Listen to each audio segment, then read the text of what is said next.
ए खुदा मेरी हिफाजत कर, क्योंकि मैं तुझ ही में पनाह लेता हूँ। मैंने खुदावंद से कहा है, तू ही रब है, तेरे सिवा मेरी भलाई नहीं। ज़मीन के मुकद्दस लोग वो बरगज़ीदा हैं जिनमें मेरी पूरी खुशनुदी है। गैर माबूदों के पीछे दौड़ने वालों का गम बढ़ जाएगा। मैं उनके से खून वाले तपावन नहीं तपाऊंगा और अपने होंठों से उनके नाम नहीं लूँगा। खुदावंद ही मेरी मेरास और मेरे प्याले का हिस्सा है। तू मेरे बकरे का मुहाफिज है। जरीब मेरे लिए दिल पसंद जगहों में पड़ी, बल्कि मेरी मेरास खूब है।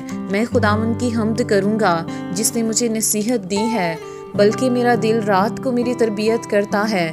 मैंने खुदावंद को हमेशा अपने सामने रखा है, चूँकि वो मेरे दाहिने हाथ है, इसलिए मुझे जुम्बश ना होगी। इसी सबब से मेरा दिल खुश और मेरी रूह शादमान है। मेरा जिस्म भी अमन व अमान में रहेगा, क्योंकि तू ना मेरी जान को पाताल में रहने देगा, ना अपने मुकद्दस को सड़ने देगा। तू मुझे ज़िंदगी की राह दिखाएगा। तेरे हजूर में कामिल शादमानी है, तेरे दाहिने हाथ में दायमी खुशी है। मसीह यीशु के ज़िंदा पाक कलाम पढ़े और सुने जाने के वसीला से हम सबको बरकत मिले।